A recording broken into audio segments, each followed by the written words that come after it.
Kisah Nabi Muhammad SAW ketika Rasulullah dilempari batu oleh penduduk Thaif. Nabi Muhammad SAW melakukan perjalanan ke Thaif bersama Zaid bin Haritsah. Ini merupakan kali pertama dakwah keluar kota Mekah. Nabi berharap banyak dari penduduk Thaif yang mau masuk Islam. Namun siapa sangka bahwa penduduk Thaif malah mengusir dan melempari beliau dengan batu. Perlakuan kaum kafir Quraisy terhadap Nabi Muhammad semakin menjadi-jadi pasca wafatnya Abu Thalib dan Khadijah. Mereka bahkan tidak segan mengusir Nabi dari negerinya sendiri. Dalam situasi dan kondisi Rasulullah sekarang, muncul sebuah ide untuk melakukan dakwah keluar kota Mekah. Tepatnya pada bulan Syawal tahun ke-10 kenabian, berangkatlah Rasulullah ke Thaif hanya berdua dengan Zaid bin Haritsah. Demi menghindari kecurigaan kaum kafir Quraisy, Nabi Muhammad sengaja tidak membawa hewan tunggangan. Walaupun perjalanan menjadi lebih lama, Nabi dan Zaid berhasil melampauinya. Wahai Nabi, sepertinya itu perkampungan penduduk. Alhamdulillah, sebentar lagi kita memasuki Thaif. Selayaknya tamu yang baru datang ke negeri orang, Rasulullah menemui para pemimpin Thaif terlebih dahulu. Mereka adalah Abd Yalail, Mas'ud, dan Habib. Nabi Muhammad berbincang dengan para pemimpin Thaif sembari menyisipkan misi dakwah Islam. Nabi menjelaskan dengan santun agar mereka tidak tersinggung dengan ajaran baru yang beliau bawa. Belum selesai bicara, Rasulullah telah mendapat respon yang tidak mengenakan. Sudahlah, tak perlu kau teruskan ceritamu, wahai Muhammad. Aku tidak dapat mempercayai perkataanmu. Apakah tidak ada orang lain yang diutus menjadi Rasul selain engkau? Wahai Muhammad, jika benar engkau seorang Rasul, aku tidak mau hidupku terancam dengan menerima ajakanmu. Namun, jika ternyata engkau adalah pembohong besar, maka engkau tidak pantas berbicara denganku. Perkataan para penguasa Thaif tersebut sungguh menyakiti hati Rasulullah. Namun beliau memilih untuk sabar daripada menanggapi mereka. Ini merupakan bagian dari konsekuensi dakwah yang beliau emban. Baiklah, aku menghargai keputusan kalian. Selama kurang lebih 10 hari bermukim di sana, Nabi Muhammad berusaha mendekati penduduk Thaif. Namun respon mereka tidak berbeda dengan para pemimpinnya, bahkan lebih buruk. Para penduduk mengusir Nabi Muhammad. Berhentilah, keluar dari negara kami. Kami tidak akan mau mengikuti ajaranmu, wahai Muhammad. Pulanglah ke negerimu. Ketika Nabi hendak bersiap-siap pulang, penduduk Thaif telah bersiap melempar beliau dengan batu dan tanah sampai kaki beliau luka-luka. Padahal Zaid telah membentengi Nabi dengan tubuhnya yang besar. Wahai Nabi, kita harus segera pergi dari tempat ini. Setelah berlari cukup jauh, sampailah Rasulullah dan Zaid di tembok perbatasan kota. Di sanalah mereka bersembunyi hingga orang-orang berhenti melempari dengan batu. Posisi Nabi Muhammad dan Zaid sekarang 3 km dari kota Thaif. Di dekat mereka terdapat kebun anggur. Nabi dan Zaid beristirahat di dekat pohon yang menghadap ke arah tembok. Di tempat itulah Nabi berdoa kepada Allah Subhanahu wa Ta'ala. Ya Allah, hanya kepada Engkau hamba mengadu. Hamba sama sekali tidak bermaksud untuk mengeluh. Hamba tidak peduli dengan perlakuan manusia. Selama Engkau tidak murka kepadaku, maka hamba terima semua itu. Wahai Tuhan yang Maha Pengasih, jika bukan kepada Engkau, lantas kepada siapa lagi hamba berserah? Hanya Engkau satu-satunya Tuhan yang berhak kami sembah. Dari kejauhan, pemilik tembok yaitu Utbah dan Syaibah memperhatikan Nabi Muhammad yang sedang berdoa. Tiba-tiba hati mereka tersentuh.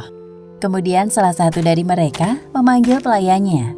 Wahai Adas, ambilkan setangkai anggur ini untuk 2 orang laki-laki di sana. Baik, Tuan. Ketika Adas meletakkan nampan di dekat Rasulullah, terdengar kalimat yang asing dari bibir beliau. Bismillahirrahmanirrahim. Aku belum pernah mendengar kalimat itu.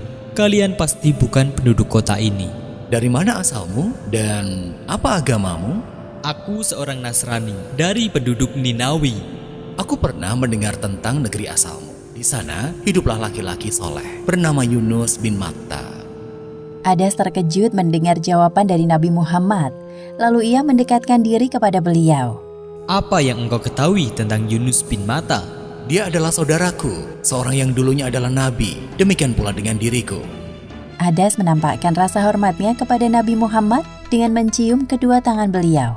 Sementara itu, kedua majikan Adas terlihat kesal melihat perlakuan Adas terhadap orang asing. Lihatlah wahai saudaraku, budak itu telah menantang kita. Ketika Adas berjalan menuju arah majikannya, salah seorang dari mereka berkata, Apa yang barusan engkau lakukan, wahai Adas? Sungguh memalukan. Mengapa engkau melakukan hal itu untuk orang asing?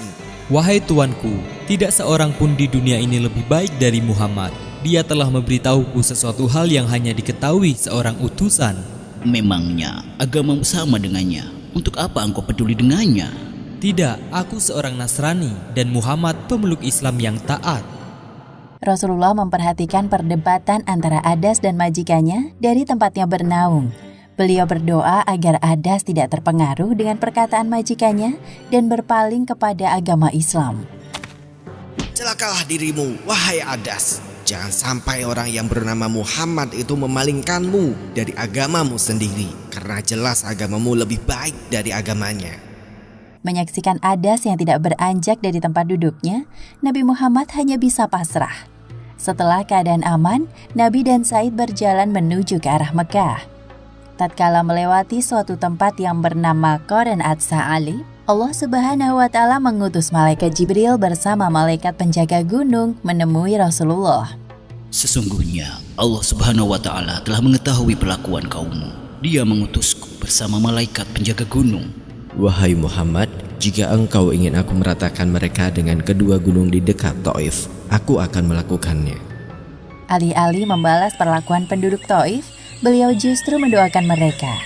Jangan lakukan itu.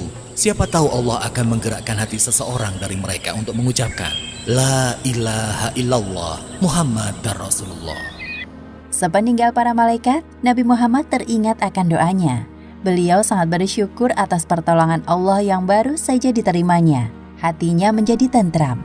Langkah kakinya mantap untuk kembali ke Mekah dengan penuh semangat baru.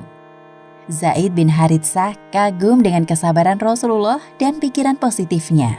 Di suatu tempat bernama Hiro yang tak jauh dari kota Mekah, Nabi Muhammad dan Zaid beristirahat. Wahai Rasulullah, bagaimana bisa engkau kembali setelah mereka mengusirmu? Wahai Zaid, dengarkan aku baik-baik. Sesungguhnya Allah Subhanahu wa Ta'ala akan menjadikan apa yang engkau lihat sebagai jalan keluar.